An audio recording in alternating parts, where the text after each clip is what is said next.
Le départ d'UBF Escape 7 approche, première édition 2025. Je suis avec Laurence qui va se lancer sur le 200 km et qui va nous présenter son vélo coloré. Salut, moi c'est Laurence, 44 ans et je participe à mon deuxième UBF, 200 km. L'année dernière c'était celui du Jura, sur la même distance.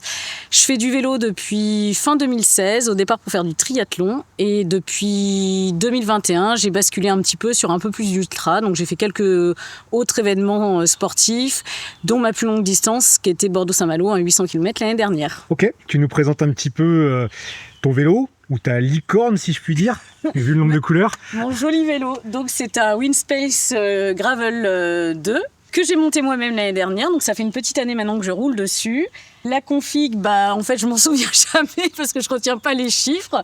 Je crois que la cassette à l'arrière c'est du 40, je sais pas. Bref, ça me permet de grimper en tout cas. Et voilà, qu'est-ce que faut que je dise de sur ça, rien. Donc je dois présenter ton vélo à ta place, est-ce bien cela? Non. Donc nous avons ici une cassette en 1140 avec un pédalier en 4630. Donc c'est un groupe GRX avec une configuration qui n'est pas forcément celle recommandée par Shimano, mais qui fonctionne et qui permet donc d'avoir quelque chose de souple. Le tout avec des manettes 105 et des freins à disque mécaniques, enfin hydromécaniques. En pneus, est-ce que tu sais ce que tu as? Oui. En pneus, c'est Pirelli Cinturato en 35 pour du confort maximum sur de la route. Voilà. Montée en tubeless. Montée en tubeless, exactement. Ensuite, j'ai mon Garmin 1030, je crois, en GPS. J'ai aussi le Varia qui me permet d'avoir l'éclairage et puis me sentir un peu plus en sécurité. Devant, j'ai une super sacoche où j'ai tout mon matos de réparation. Ici, j'ai mes sacoches aussi où j'ai mon téléphone, ma bouffe, etc. Et j'ai surtout ma petite astuce à moi, qui n'est pas qu'une astuce qu'à moi, mais j'ai un gobelet pliant qui me permet de remplir mes bidons si jamais les robinets sont trop courts, pour mettre mes bidons. Et à l'arrière, j'ai cette sacoche qui sera remplie de bouffe avec tout le matos obligatoire qui est ici.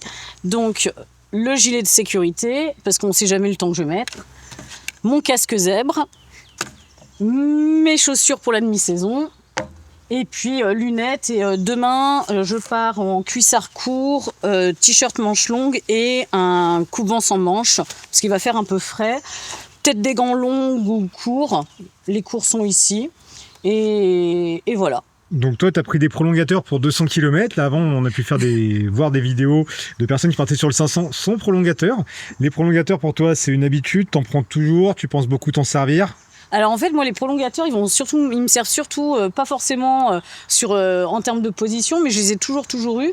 Parce que comme je suis pas très grande, il me faut un maximum de configuration pour faire du rangement. Bon. Quand je pars sur du plus long, j'ai une sacoche qui vient devant, donc qui est fixée à mes prolongateurs. Ça me permet d'avoir plus de contenance. Et puis là, je peux y fixer directement ma lampe, mon GPS, enfin tout ce que je peux pas mettre en temps normal si j'avais pas de prolongateur en fait. Mais après, c'est vrai que j'aime bien quand même me poser. Et ta lampe, justement, qu'est-ce que c'est? C'est une K-lampe avec ma petite batterie qui est rangée ici dans ma sacoche. Et du coup, je pourrais la brancher pour demain matin. Dans ma sacoche, j'ai aussi la couverture de survie et j'ai même une autre lampe de secours on ne sait jamais ce qui peut arriver. Et j'ai aussi mon multi-tool, tout le kit de réparation si j'ai besoin de réparer mes pneus. Bon, je vois que tu as encore plein d'autres choses sur ton vélo. Là, tu as pris un petit antivol. Ça, c'est quoi? C'est pour les pauses boulangerie? Ouais, exactement. C'est un petit antivol avec une petite clé qui se clipse rapide. J'ai aussi pas mal de mousquetons. Ça me permet d'accrocher plein de trucs. Là, j'ai accroché mes gants. Là, je peux accrocher ça. Je peux accrocher un gobelet. J'en ai un autre aussi tout petit, aussi antivol à code. Juste pour sécuriser si jamais j'en ai besoin. Là, j'ai aussi un petit clips qui me permet de coller de la bouffe ou mettre mes vêtements, les bloquer. Ouais, c'est vrai que je mets plein de petits accessoires sur on ne sait jamais si ça peut me servir et pas me retrouver démunie. Et j'ai aussi fixé ici ma petite pompe si j'ai besoin. Comme ça, elle est directement sur mon vélo quasiment tout le temps. J'ai aussi un double éclairage à l'avant et à l'arrière. Bon, à l'arrière, c'est obligatoire, mais à l'avant, je suis encore en très grande sécurité. Mais du coup, tu as 3 lampes. J'ai 3 lampes. Sans compter que j'aurais peut-être la frontale aussi sur le casque, mais je pense pas. Mais peut-être que je l'emmènerai, on sait jamais, hein, si je me retrouve bloquée dans la montagne ou je ne sais où, à devoir réparer, qu'il fasse nuit, que la frontale peut me servir. Je suis en mode grosse sécurité quand même. Ce que je préfère manger sur un ultra, c'est plutôt sur des goûts salés, mais au final, souvent, je bascule sur du sucré. Ma petite astuce pour bien vivre un ultra, c'est pas de se dire qu'il faut déjà que ça soit fini et prendre étape par étape, avancer, essayer de se faire plaisir, se dire que si on a un coup de mou, ça va passer et rester positif. Mon équipement préféré, c'est ma sacoche médium Pookie.